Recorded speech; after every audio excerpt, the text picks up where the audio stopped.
Hello guys! Hello! Gemini, welcome dito sa aking channel, Kapalaran 888 Gemini. Alamin natin kung anong messages, vibration, Dubai energy para sa inyong lahat. Tayo general reading, pwede kang makaresonate. Gamitin mo ang iyong intuition sa panonood, Gemini. Okay, body changes, Gemini.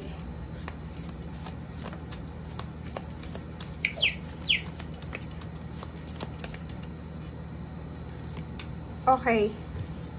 Reverse, no rhino, be strong and courageous. Oh, bakit naka-reverse ka?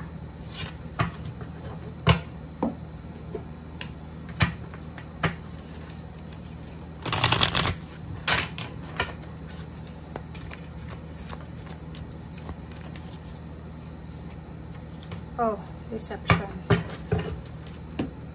Okay, Gemini. Comment down below.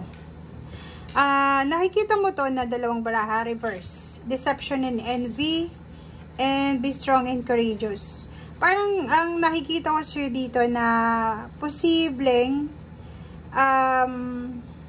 sa linggong ito, hindi ka dapat nag-aalala doon sa mga taong tulad nito. Diba? Yung mga backstabber or mga taong mahilig gumawa ng kwento or kano pa man. And pwedeng sa linggong ito, medyo yun ang magiging dahilan kung bakit para kang tinatamad, nawawalan ka ng interes. Kasi nga dito sa mga taong ito na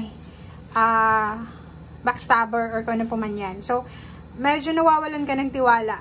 Nawawalan ka ng interest doon sa mga taong ito na alam mo na two-faced sila. Parang gano'n. Okay, comment down below if resonated ka dyan. Basta wala kang interest ngayon sa mga away, wala kang interest ngayon sa mga taong, if for example, may kaaway ka, may hindi ka kabate, misunderstanding, may ibabalita sa'yo yung isang tao, alam mo, si ganyan, ganito, wala kang interest eh. Hindi ka masyadong interesado. Kasi ayaw mong masira yung linggo mo. Okay? Body changes, nakikita natin dito yung Gemini na medyo nakafocus sila sa kanilang physical body siguro. May conscious sila sa kanilang skin, 'di ba? So, pwedeng may mga Gemini, babae or lalaki na sobra-sobra yung pagkikare nila sa skin nila kung nasa Pilipinas or nasa mainit na lugar, sa sunscreen bago umalis ng bahay, or sobra-sobra silang conscious sa kanilang health. Pwedeng nagda-diet, or pwedeng yung iba nagpapataba, or pwedeng yung iba ay nakafocus sa kanilang healthy lifestyle or healthy living.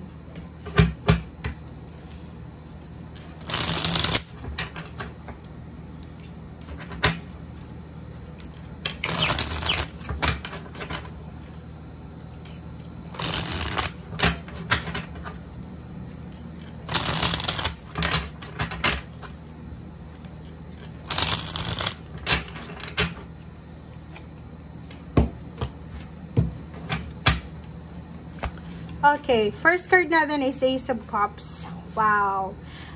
Nakikita ko sir dito na posibleng may dahilan sa linggong ito para maging masaya ka. May dahilan sa linggong ito para umapaw yung cups mo. So medyo may konting satisfaction ka ditong mararamdaman. May konting tawag dito, fulfillment in achievements, lalo na sa usaping relationship or sa family life.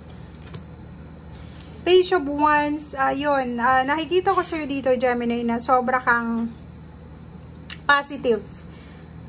Sobra kang positibo, lalo na sa future mo. Parang napipredict mo kung ano yung mangyayari sa'yo, lalo na sa mga susunod na buwan or taon. Parang sobra kang positibo sa ngayon na iniisip mo na, okay, ngayon wala muna ako. Pero darating ang araw na sobra yung kasayahan na mararamdaman ko. Parang ganun. Diba, oh?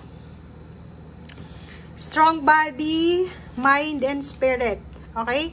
So, yung mga dahilan ng sleepless nights mo, stress, or kung ano man tong mga emotional burdens or financial burdens, ay posibleng mapagtatagumpayan mo siya sa linggong ito. Kaya nga, nandito ka sa dalawang reverse na to is parang nakafocus ka sa sarili mo, nakafocus ka sa solusyon, nakafocus ka sa emotional mo or sa mindset mo kasi wala kang pakialam sa iba kahit anong mangyari, kahit anong gawin nila, oh, 'di ba?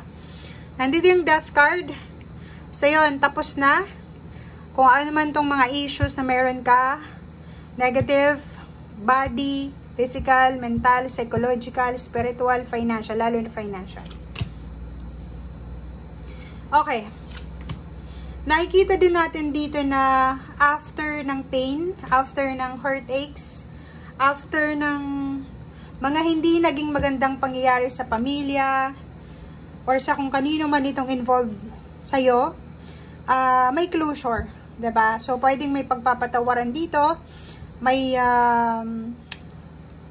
celebration ng victory and success ng pamilya, may reunion, or pwedeng may mga pagtitipon, or pwedeng meron ditong pagbabago na magaganap. So, parang if ever man na ilang buwan or ilang taon kang nasa stagnation or ang dami mong bit na mga resentment, galit, grudges, or ano pa man, mga hinanakit sa buhay, posibleng sa linggong ito is let go mo na siya. Wala ka nang pakialam eh. Parang ang sinasabi ng baraha, wala kang pakialam kung ibabackstab ka nila. So, basta ang nakafocus ka lang sa ngayon is sa sarili mo. Oh, tingnan mo, diba? Ano siya eh, Eight of Cups, sinasabi ng Eight of Cups na wala na akong pakialam. Siraan man nila ako, purihin man nila ako, siraan man nila ako, wala na akong pakialam. Kasi ang importante sa akin is matapos ko yung obligation ko, matapos ko kung ano yung importante na dapat kong ayusin sa aking buhay. So, nandun ka sa self-love, self-care, and doon ka muna sa obligation mo. Wala kang pakialam sa mga tao sa paligid mo. Two of Pentacles, ang focus mo ngayon is maging balance yung pera mo, ma-resolve yung mga issues, doon ka excited eh. Wala kang pakialam sa mga tao, wala kang pakialam sa kung anong nangyayari sa mundo, basta parang ang energy mo ngayon is binibigay mo lang Gemini sa sarili mo para ma-achieve yung mga goals mo financially and emotionally. Ace of Swords, good news. Nakikita ko sa'yo dito na kahit may nagkaka-interest sa'yo, personally, like emotion, kung babae ka, gustong manligaw sa'yo, or kung lalaki ka naman, may nagkakagusto sa'yo, nagpaparamdam. If may asawa ka naman, may asawa ka, diba? Yung parang kailangan nila ng presensya mo. Pero ikaw, wala kang masyadong oras sa kanila kasi ang oras mo sa ngayon is kailangan mong kumita ng malaki, kailangan mong makasurvive, kailangan mong ma-resolve yung mga financial issues and emotional issues. Doon ka muna sa obligations mo. So, busy ka sa linggong ito para sa obligation mo, para maging balance yung pera, busy ka sa pagtitipid, busy ka sa kung ano man itong ginagawa mo. Okay guys, thank you for watching and see you again. Bye!